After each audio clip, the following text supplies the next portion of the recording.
ओम शांति। 16 फरवरी 2023 के ईश्वरीय महावाक्य सुनते हैं। ईश्वरीय महावाक्य में आज बाबा अपने मीठे बच्चों से क्या कहते हैं कि इस समय सभी के सुख संपत्ति का दिवाला रावण 5 विकारों ने निकाला है। अभी तुम रावण रूपी दुश्मन पर जीत पाकर जगत जीत बनते हो। आज का प्रश्न है कि ड्रामा के किस राज को जानने के कारण तुम बच्चों के ख्यालात बड़े ऊंचे रहते हैं? उत्तर है, तुम जानते हो कि ड्रामा अनुसार ऑटोमेटिक प्रभाव निकलता जाएगा, फिर भक्तों की भीड़ लगेगी, उस समय सर्विस नहीं हो सकेगी। दूसरा पॉइंट बाबा कहते हैं, जो बाबा के बच्चे दूसरे धर्मों में कन्वर्ट हो गए हैं वो निकल आएंगे, इसीलिए तुम्हारे ख्यालात बहुत ऊंचे रहते हैं कि कहाँ से कोई निकले जो बच्चा बन बेहद बाप से अपना वर्षा ले। तुम्हें ये ख्याल नहीं रहता कि कोई निकले जो पैसा दे, लेकिन शिव बाबा पढ़ाते हैं कि ये निश्चय बैठे और बाबा से वर्षा लेने के लिए भागे। गीत है आज का, ले लो दुआएं माँ बाप की। ओम शांति। सेवा को सर्विस भी कहते हैं। पहले माता पिता सेवा करते हैं, अब देखो प्रैक्टिकल में कर रहे हैं ना। अभी से ही सभी कायदे कानून परम पिता परमात्मा आकर स्थापन करते हैं। तुम बच्चे आते हो, मम्मा बाबा कहते हो, तो मम्मा बाबा भी तुम्हारी सेवा करते हैं। हद के माँ बाप भी बच्चों की सेवा करते हैं। माँ बाप, गुरु, वो सब हैं लौकिक और ये हैं पारलौकिक। लौकिक को तो सब जानते हैं, बरोबर बाप जन्म देते हैं, टीचर पढ़ाते हैं, अर्थात शिक्षा देते हैं। फिर वानप्रस्थ अवस्था में गुरु किया जाता है। ये रस्म रिवाज कब से शुरू हुई? अभी से ही यह आरंभ होती है। इस समय ही सतगुरु आते हैं, समझाते हैं कि मैं तुम्हारा बाप भी हूँ, टीचर भी हूँ और सतगुरु भी हूँ। बाप के बच्चे तो बने हो ना, टीचर रूप में इनसे शिक्षा पा रहे हो। अंत में सतगुरु बन तुमको सचखंड में ले जाएंगे। तीनों काम प्रैक्टिकल में करते हैं। तुम बच्चे माता पिता कहते हो तो बाप भी स्वीकार करते हैं। यह तो जानते हैं कि सभी बच्चे एक समान सपूत नहीं हो सकते। यहाँ भी बेहद का बाप कहते हैं कि सब बच्चे सपूत नहीं हैं। यह तो तुम भी जानते हो कि अभी है रावण राज्य। यह कोई विद्वान, पंडित आदि नहीं जानते। जब कोई आते हैं तो पहले तो उनसे पूछना है कि तुम क्या चाहते हो। फिर कोई शांति चाहते हैं, इसीलिए गुरु ढूंढते हैं। सतयुग में तो कोई गुरु आदि नहीं ढूंढते, क्योंकि वहां दुखी नहीं है, वहां कोई अप्राप्त वस्तु नहीं है। यहां तो कोई न कोई वस्तु की लालसा रख गुरु के पास जाते हैं। कोई का सुनेंगे कि उनकी मनोकामना पूरी हुई तो खुद भी उनके पिछाड़ी में जाएंगे। सन्यासी पवित्र बनते हैं तो उनकी महिमा तो बढ़नी ही है। बहुत शिष्य बन जाते हैं, विवेक भी कहता है कि जो पवित्र बनते हैं उनकी महिमा जरूर बाप को करानी है। तुम पवित्र बनते हो तो तुम्हारी कितनी महिमा होती है। तुम्हारे द्वारा मनुष्यों का 21 जन्मों के लिए कल्याण हो जाता है। सर्व मनोकामनाएं 21 जन्मों के लिए पूरी हो जाती हैं। यह भी तुम जानते हो कि दुनिया में ये कोई नहीं जानते हैं कि परमात्मा कब आते हैं। जगत अम्बा कौन है जिस द्वारा हमारी सभी मनोकामनाएं पूरी हो जाती हैं। अब सब घोर अंधेरे में हैं, यथा राजा रानी तथा प्रजा। पहले कम अंधेरा होता है, फिर कलयुग में घोर अंधेरा होता है। माया के राज्य को घोर अंधेरा कहा जाता है। बाप कहते हैं भारत का बड़े ते बड़ा दुश्मन भी माया रूपी 5 विकार है। तुम जानते हो इस माया रावण ने सीताओं को हरण किया है, अर्थात अपनी जंजीरों में कैद किया। बाप आते हैं इस बड़े ते बड़े दुश्मन से लिबरेट करने। यह भी कोई को पता नहीं कि भारत जो इतना माला माल था, उनको इतना कंगाल किसने बनाया। ये रावण बड़ा दुश्मन है।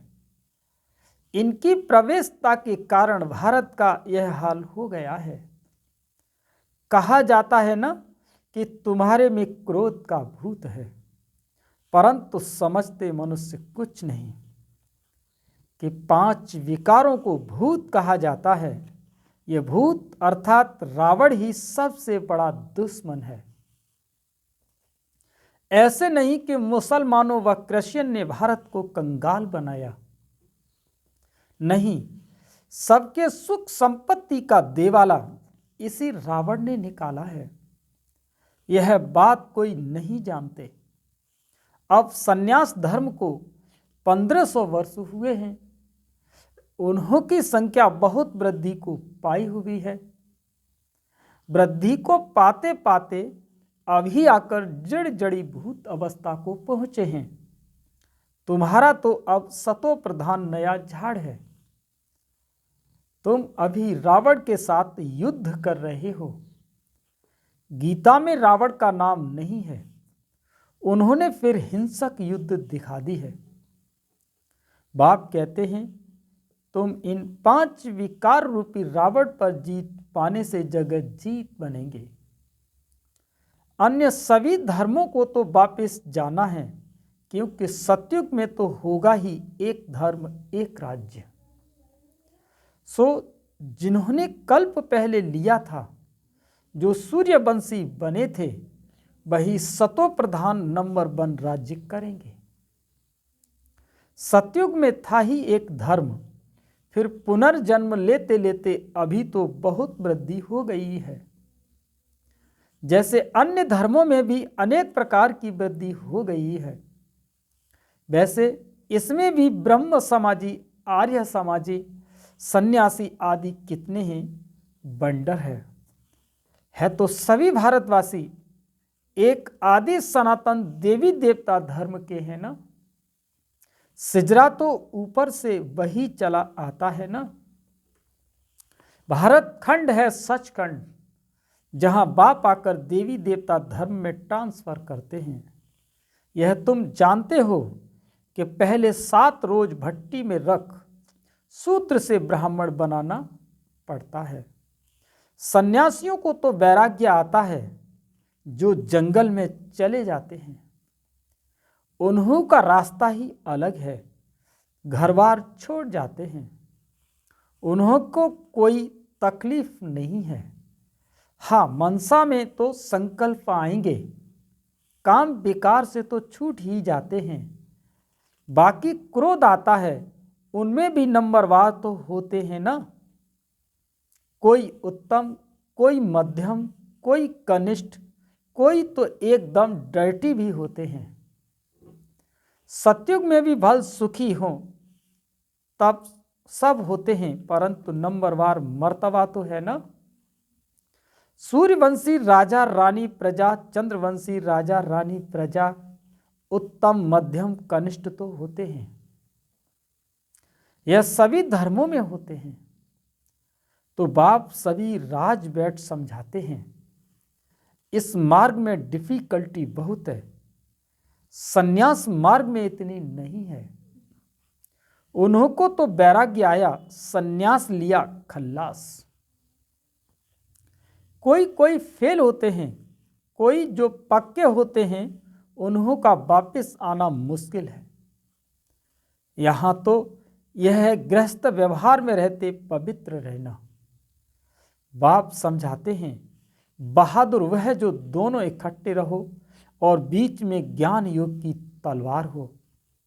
ऐसे एक कहानी भी है कि उसने कहा कि भल घड़ा भल सिर पर रखो, परंतु तेरा अंग मेरे अंग से न लगे, अर्थात विकार की भावना न हो। उन्होंने फिर शरीर समझ लिया, सारी बात विकार की है, अर्थात नंगन नहीं होना है।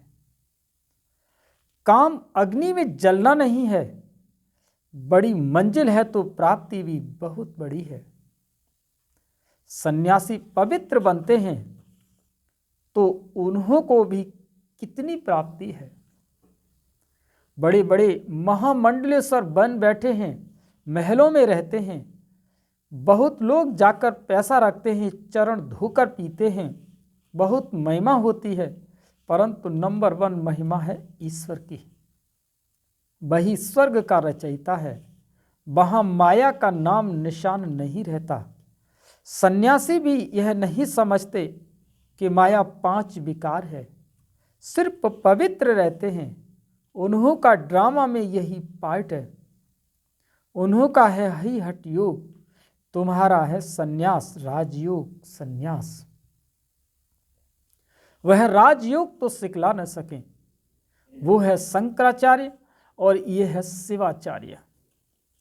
तुम भी परिचय देते हो कि हमको भगवान आकर पढ़ाते हैं। वह तो जरूर स्वर्ग का मालिक बनाएगा, नरक का तो नहीं बनाएंगे, नरक को तो नहीं बनाएंगे। वह रास्ता ही स्वर्ग का है। तो गृहस्थ में रहकर पवित्र रहना, इसमें ही मेहनत है। कन्याओं को शादी बिगर रहने नहीं देते, आगे विकार के लिए शादी करते हैं। अब विकारी शादी कैंसिल कर ज्ञान चिता पर बैठ पवित्र जोड़ा बनते हैं। तो अपनी जांच करनी होती है कि कहाँ माया चलायमान तो नहीं करती, मन में तूफान तो नहीं आते हैं। भल मन में संकल्प आते हों, परंतु कर्मेंद्रियों से विकर्म नहीं करना है। भाई बहन समझने से, ज्ञान चिता पर रहने से काम अग्नि नहीं लगेगी। अगर आग लगी तो अधोगति को पा लेंगे। यूं तो सारी दुनिया भाई बहन है, परंतु जब बाप आते हैं तो हम उनके बनते हैं। अभी तुम प्रैक्टिकल में ब्रह्मा मुख वंशावली हो। तुम्हारा यादगार भी यहाँ है, अधर कुमारी का मंदिर भी है ना। जो काम चिता से उतर ज्ञान चिता पर बैठते हैं उनको अधर कुमारी कहा जाता है। तुम सन्यासियों को भी समझा सकते हो, बाकी कोई से फालतू माथा नहीं मारना चाहिए। पात्र जिज्ञासु होगा वह तो अकेला आकर प्रेम से समझेगा। कई हंसी उड़ाने के लिए भी आते हैं, इसलिए नब्ज देख ऐसी दवाई देनी चाहिए। बाप ने कहा है पात्र को दान देना है। आजकल दुनिया बहुत खराब है। सन्यासी लोग तो कफनी पहन लेते हैं और जाकर अलग रहते हैं। कुछ न कुछ मिल जाता है, मजे से खाते पीते रहते हैं। आजकल उन्हों का प्रभाव है ना। तुम्हारे में भी जो अच्छी सर्विस करते हैं तो उन्हों की महिमा से औरों की भी महिमा निकल पड़ती है। जो बच्चे अच्छी सर्विस करते हैं तो सब कहेंगे कि इनके माँ बाप भी ऐसे होंगे। मेहनत जरूर करनी है। सन्यासियों को तो घर बैठे वैराग्य आता है तो हरिद्वार चले जाते हैं, वहां कोई गुरु कर लेते। यहाँ की रस्म ही निराली है, इनका वर्णन कहाँ है ही नहीं। गीता को ही झूठा बना दिया है। ये पहली बात खुल जाए तो सब बी के बहुत नामी ग्रामी हो जाओ, सब तुम्हारे पर सजदे सदके जाएं, बलिहार जाएं। प्रभाव निकलना तो है ना, अभी तो तुम्हारा बहुत सामना करते हैं। पहले तो घर के ही दुश्मन बनते हैं, इस बाबा के भी कितने दुश्मन बने। श्री कृष्ण के लिए भी कहते हैं ना, भगाता था, कितने कलंक लगाए हैं। यह भी ड्रामा में नूद है। ड्रामा अनुसार ऑटोमेटिकली प्रभाव निकलता जाएगा, फिर भक्तों की भीड़ आकर के होगी, परंतु भीड़ में फिर सर्विस हो नहीं सकेगी। सन्यासियों के पास भीड़ होती है तो वो बड़े खुश होते हैं। यहाँ तुम जानते हो कोटों में कोई निकलेगा, सन्यासी तो यही सोचेंगे कि इनसे कोई निकलेंगे जो पैसा देंगे। तुम्हारा ख्याल चलता है कि इनसे कोई बच्चे निकले जो बच्चा वन वर्षा लेवे, तो कितना फर्क है। तुम भाषण करते हो तो जो अपने बच्चे और धनवों में कन्वर्ट हो गए हैं वो निकलेंगे। कोई यार समाज से कोई कहाँ से निकल आते हैं, तो जब फिर लोग सुनते हैं कि ये हमारे धर्म का ब्रह्मा कुमार कुमारियों के पास भाग गया है तो समझते हैं कि हमारी नाक कट गई। इसमें समझाने की बड़ी युक्ति चाहिए। पहले तो बाप का परिचय देना है, भल कोई लिख करके भी देते हैं, बरोबर से बाबा पढ़ाते हैं, परंतु उसमें खुश नहीं होना है। निश्चय बिल्कुल नहीं बैठा है। भल कई बच्चे पत्र भी लिखते हैं, परंतु बाबा लिख देते हैं कि तुमको बिल्कुल निश्चय बिल्कुल नहीं है। निश्चय बैठे मोस्ट विल वेट बाप से वर्षा मिलता है तो एक सेकंड भी ठहरे नहीं। विवेक कहता है कि गरीब झट भागेंगे, साहूकार कोई विरला निकलेगा, साधारण कुछ निकलेंगे। कोई भी आए बोलो यह राजयोग की पाठशाला है, जैसे डॉक्टरी योग वैसे यह राजयोग, जिससे राजाओं का राजा बनना है।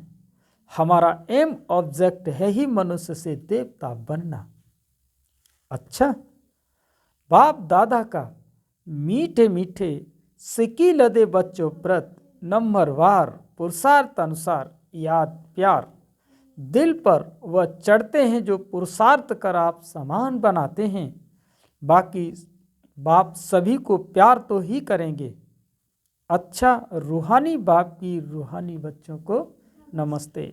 हम सभी रूहानी बच्चों की रूहानी माता पिता बाप दादा को याद प्यार गुड मॉर्निंग, नमस्ते नमस्ते नमस्ते। आप सुनते हैं धारणा के लिए मुख्य सार। पहला पॉइंट है, कर्मेंद्रियों से कोई भी कर्म नहीं करना। ज्ञान और योग बल से मन के तूफानों पर विजय प्राप्त करनी है। दूसरा पॉइंट, सेवा ऐसी करनी है जिससे माता पिता का नाम बाला हो, सबकी दुआएं मिलती रहें। आज का वरदान है कि अपने अनादि स्वरूप में स्थित रहे, सर्व समस्याओं का हल करने वाले एकांतवासी भव।